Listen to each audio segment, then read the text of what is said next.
We often hear that things like diet and exercise are, fundamental to living a long, healthy life. Absolutely. And Japan, of course, is famous for its remarkable life expectancy, Yeah. often linked back to that traditional diet. Right. The fish, the vegetables, all that. But what if some of the other keys to well-being are found in less expected daily rituals? Maybe things we don't talk about as much. That's a great way to put it. Yeah. Beyond the well-known dietary habits, there are these really ingrained cultural practices in Japan. Things like bathing, using hot springs onsen, and even specific ways of consuming green tea. These aren't usually the first things we think of when discussing longevity, are they? Not really, which is why our source for this deep dive is so fascinating. It's a research paper that actually dug into these very specific Japanese habits: seasonal hot water bathing, visiting onsen facilities, and green tea consumption to see how they relate to health and happiness. Exactly. And they focused in on residents in Shizuoka prefecture. That's a region particularly well known for its green tea production. Ah, Yeah.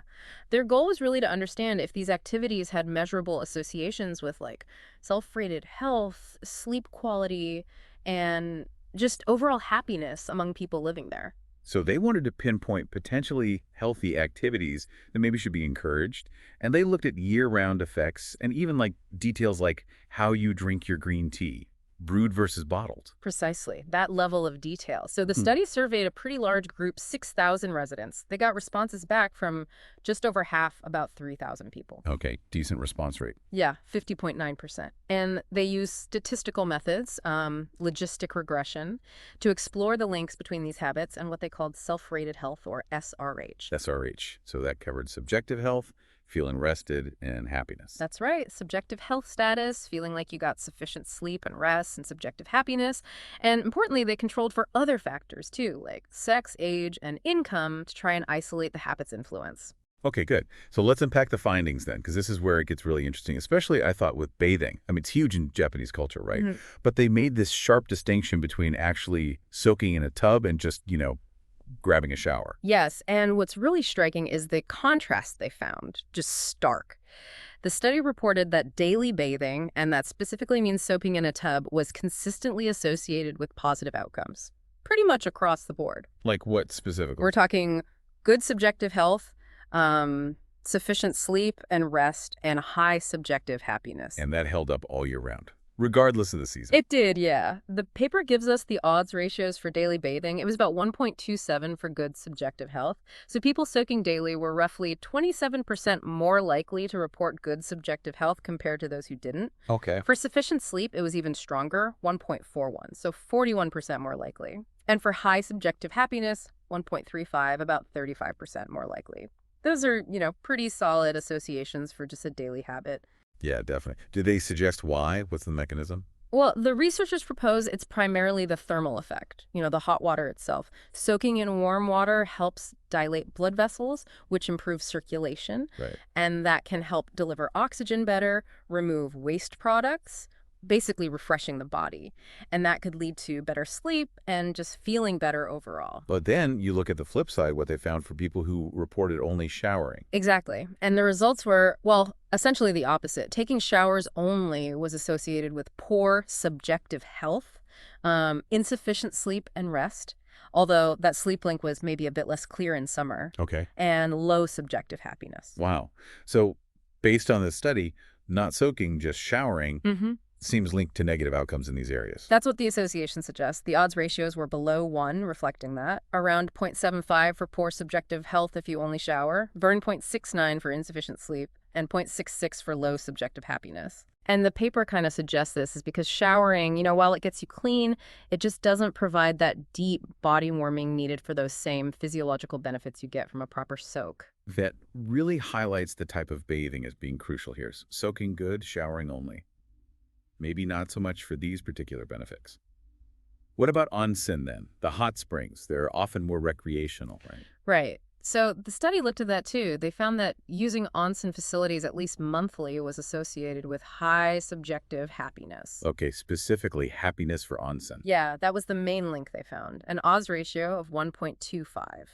And again, this association held up regardless of the season. So adding a monthly trip to a hot spring seems linked to feeling happier.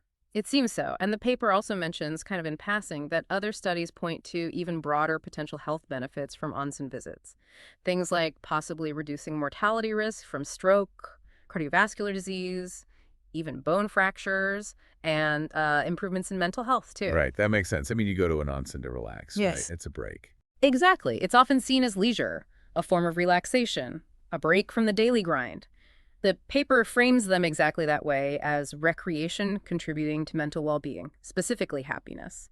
And that connection, recreation, and happiness, that pops up a lot in well-being research, doesn't it? It definitely does. It seems pretty universal. Okay, let's switch gears then. Green tea. Yep. Obviously, Japan is famous for it. Did the study find a health link there, too? They did, and this is another place where the details really, really matter. Okay. So the study reported that daily consumption of at least 500 milliliters really, so a decent amount of brewed green tea was associated with good subjective health. The odds ratio there was 1.24. Right. Brewed green tea linked to feeling healthier. That kind of fits with what you generally hear about tea, antioxidants, and all that. Yeah. But you said details matter. Yes, because here's the twist, and honestly, maybe one of the most surprising findings in the paper for me. Daily consumption of at least 200 milliliters of canned or bottled green tea Yeah. was actually linked to poor subjective health, an odds ratio of 0.74. Wait, really? That's a huge difference. Yeah. So brewed tea associated with good subjective health, but the prepackaged stuff with poor subjective health, according to this data. Exactly. It's a pretty dramatic contrast. Makes you stop and think, doesn't it? It really does. Why? Did they say why? Well, they point to the known good stuff in green tea categories in caffeine, theanine, vitamin C, and its antioxidant properties. Other studies link it to preventing things like obesity, diabetes, cardiovascular issues. That likely explains the positive finding for brewed tea. But the opposite finding for bottled tea. They didn't really dig into the why there. No, the paper doesn't specifically spell out the reasons for that negative association. You could speculate maybe. Differences in processing, added sugars or preservatives in some bottled teas, or maybe just a lower concentration of the beneficial compounds compared to brewing it fresh. Interesting. Lots of possibilities. It's a fascinating point that definitely raises more questions. They also had some interesting regional data to back this up, didn't they? About Shizuoka itself. Yeah, they mentioned that Shizuoka prefecture, where they did the study, actually has the highest volume of green tea purchases in Japan. And it also happens to have a longer life expectancy compared to the national average. Yeah. And they noted Nara and Kyoto, which are also high green tea consuming prefectures, show similar trends. It's correlational, of course, but it adds a layer of context. So if we step back a bit, look at the bigger picture. The study seems to reinforce this idea that subjective well-being, how healthy and happy we feel, is pretty tightly linked to actual health outcomes and longevity. That's a key takeaway. They suggest that these daily habits, like soaking in a tub or drinking brewed tea, might contribute to a longer life, partly through their positive impact on how healthy people feel about themselves. And it seems like bathing and maybe the onsen visits have this particular link to happiness, maybe because they offer those moments of relaxation, warmth, maybe even social connection with onsen, making them feel like valuable recreational time. Absolutely. It definitely underscores the potential value of building these simple, enjoyable rituals into our daily or weekly routines. Now, we always have to talk about study limitations, right? The researchers themselves pointed some out. Oh, for sure. And they were careful about it. The big one is that this was cross-sectional. It's just a snapshot in time. Meaning correlation, not causation. Exactly. It shows associations between habits and outcomes, but it absolutely cannot prove that the habits cause the outcomes. It's possible, for instance, that people who already feel healthier or happier are just more likely to take daily baths or brew their tea, reverse causation. Right, that makes sense. And they also mentioned the response rate was around 50%, with slight differences between men and women responding, which could, potentially introduce some bias. Okay. Plus, as we said, all the health and happiness stuff was self-reported, so it's subjective, not like a clinical measurement. True. But they did argue it's still valuable data. Right. They did. They rightly point out that even with those inherent limitations of a survey design, it's still a large-scale study. That gives the observed associations a significant degree of weight, even if they aren't definitive causal proof. Okay.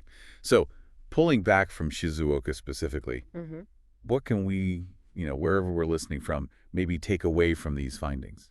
Well, I think it prompts us to reflect on whether there are some universal principles at play here. Is there something fundamental about the benefits of warmth, maybe relaxation? Or maybe even the difference between mindfully preparing something, like brewing tea, versus just grabbing the convenient, ready-to-drink version.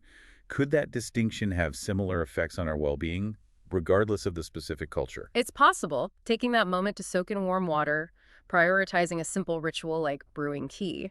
Maybe these aren't just like minor comforts. Maybe they're habits that genuinely contribute to our overall sense of health and happiness, just like this study suggests. It certainly makes a compelling case for paying more attention to these seemingly small parts of our daily lives. I think so too. So just to quickly recap this deep dive then, drawing from this study in Shizuoka Prefecture, Japan, we saw some pretty compelling associations.